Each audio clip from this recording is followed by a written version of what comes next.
Hartford's mayor is having to clear some things up about the way his spouse makes some money. How big of a problem is it really, or are there politics in play? Also, how do you roll? The owner of Lindsay Limousine is here to talk taxes and how he thinks this budget will hurt him and you. He says limos are misunderstood.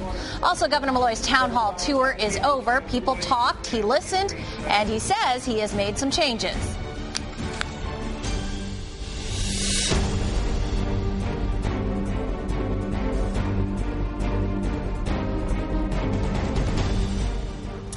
You're watching The Real Story. I'm Lori Perez. Hartford Mayor Pedro Segarra is taking heat for federal money his spouse has been collecting. Political opponents are claiming Segarra has not been forthright about Section 8 rent subsidies that his spouse Charlie Ortiz has been receiving. Over a 5-year period, Ortiz has received more than $120,000 in subsidies for low-income apartment units that he rents. Fox Connecticut's Anthony DiLorenzo takes a look at the controversy.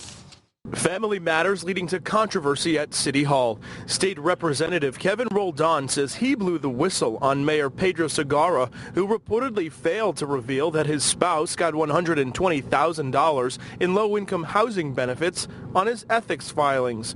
He says the former practicing attorney may have broken the law in not doing so. We are here for a reason, and that's to serve and to protect. It's very basic. You either disclose or you don't. Mayor Segarra is taking heat for federal Section 8 rent subsidies his husband, Charlie Ortiz, is getting as a landlord for the low-income tenants. He rented these units through this program prior to my being anywhere close to City Hall. The people who solicited these apartments came to him. He did not go solicit. It's not like I came in to be a mayor and all of a sudden he's ingratiated with Section 8 certificates. Segarra fired back Sunday, saying his administration has been transparent, and scoffed at the claims, saying they're politically motivated by the previous administration. An Eddie Perez aide helped uncover the subsidies on behalf of Representative Roldan, who is starting an exploratory committee for mayor. It's quite discouraging to see that when the city is moving forward, that people will try to create a situation for political advantage that doesn't really meet the best interests of our city. While Roldan is calling for a formal ethics probe, Segarra plans to launch his own investigation, and he's vowed to amend his ethics filings this week. Now, the mayor has since formally requested the city's Ethics Commission seek an opinion from an independent law firm on the situation. He also says he will be amending his financial disclosures to the city's Ethics Commission. The Current's John Lender broke the story and is here now to talk about the implications for the mayor. John, thanks for being here. Sure. I guess if you could kind of characterize, in your opinion, how big of a deal is this for the mayor? Well, it's hard to say. I mean, the amount of money and the number of tenants that his spouse, Charlie Ortiz, has are relatively small. Yeah. I mean, he has 2 tenants for whom over a period of 5 years, basically, we counted from the time that the mayor got on the council. He's received $120,000 over that time. And the requirement here is that all the public officials in the city, including the mayor, disclose all their financial interests. You have to disclose if a member of your family has a city contract. These HUD vouchers by which a landlord gets subsidies amount to a contract, according to HUD. That wasn't known prior to the research that we did, and the mayor said he didn't report it because he didn't know that it counted as a city contract. He says he's going to amend his disclosures, and we haven't seen that yet. But I guess the question, the political issue becomes, if you tout the transparency of your administration, these are disclosures that are part of transparency, and so you're open to criticism on that point. And he seems to recognize that he's vulnerable on it, or he wouldn't have said that he's going to amend these things. So do you think he's amending his disclosure because his understanding of what a city contract is has been clarified?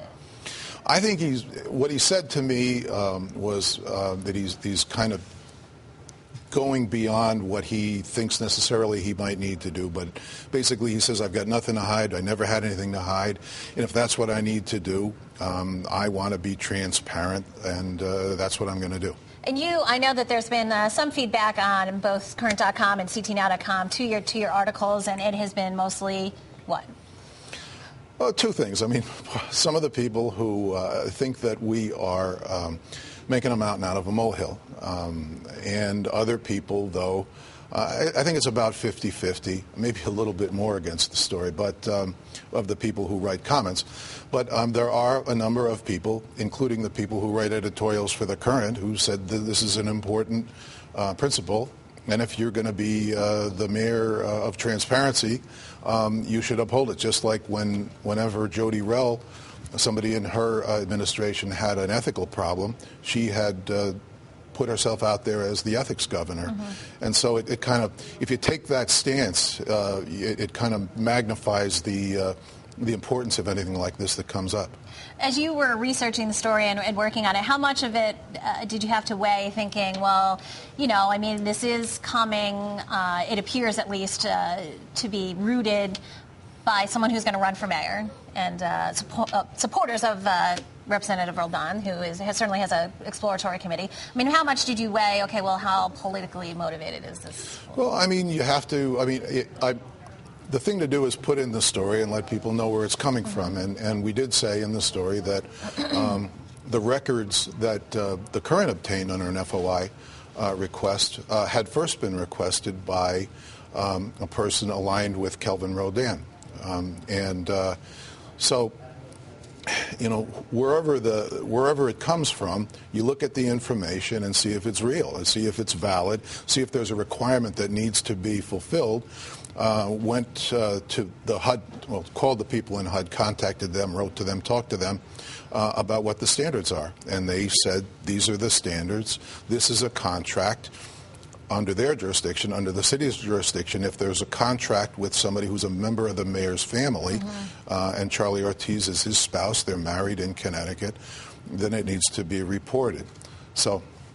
And that point is also what kind of makes some of this murky, and also part of what makes it interesting is because while their marriage is legal in Connecticut, the federal government won't recognize it, and that's some of what that is a very murky thing. Yeah, I mean, for HUD, there's a federal conflict of interest rule too that it's in their jurisdiction, and HUD is looking at that right now. And one of the questions that they have to answer to see if there is a conflict of interest problem is whether the federal government recognizes same-sex marriages that are legal under Connecticut law. Yeah. So it's all kind of convoluted. It is interesting. And I mean, is there anything more to this that we don't know yet, that you're working on, that we're going to find out soon? Or, I mean, is there another level to this? Well, I mean, there are a lot of this kind of like sounded the starting gun almost for the mayoral campaign. It had been kind of quiet until now, and so now the supporters of Roldan are putting on pressure for the mayor to keep his word that he's going to make this disclosure by amending his forms, his ethics forms, and so everything's been ratcheted up, and so I mean there will be an awful lot of developments now that basically the campaign has started, even though Roldan isn't a formally declared candidate. He's just exploring it, and you have another candidate waiting to get into it, Sean Wooden, and so there will be a lot of new stuff. And this, Hartford is a tough city to run in, period, but particularly when you bring up issues that are sensitive to voters like corruption or any presence of it or insinuation of it, that makes it more interesting. Yeah, after what Hartford just went through with Eddie Perez, yeah. Right, absolutely.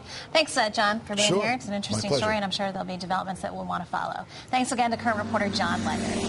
Coming up, some of the so-called luxury taxes, some say, are a misnomer, and they're asking lawmakers to say no to tax hikes.